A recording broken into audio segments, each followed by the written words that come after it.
If you've fallen victim to the 4-move checkmate, you need to watch this video because I'm going to show you the best ways to stop it.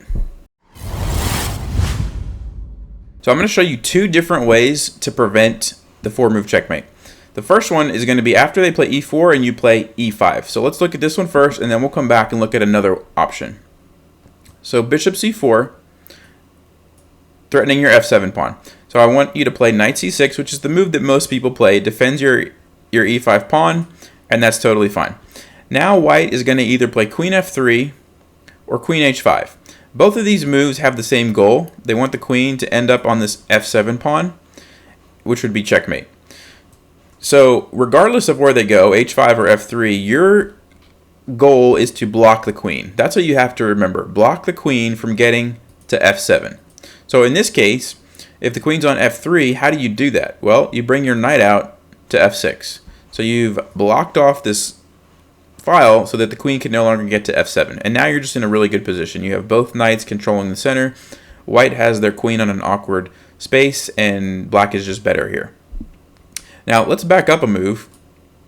And if white plays queen h5 instead, you can't play knight f6 anymore because it doesn't block the queen from getting to the square, right? So remember, that's always the key thing to remember. You have to block the queen from getting to this f7 square. Knight f6 does not do that in this case. In this case, let's back that up, you need to play g6 because that's the move that blocks the queen from getting to that pawn.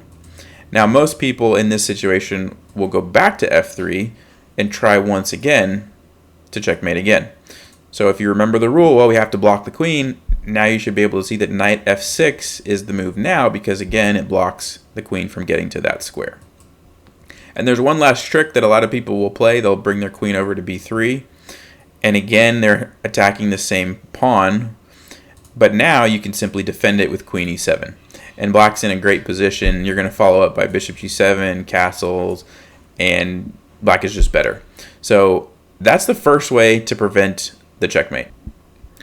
Now, the second way is when white plays e4, if you don't want to deal with any kind of shenanigans along this diagonal, you can play e6 immediately.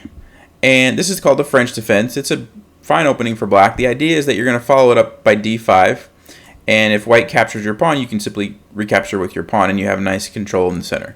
So let's just back that up for a second.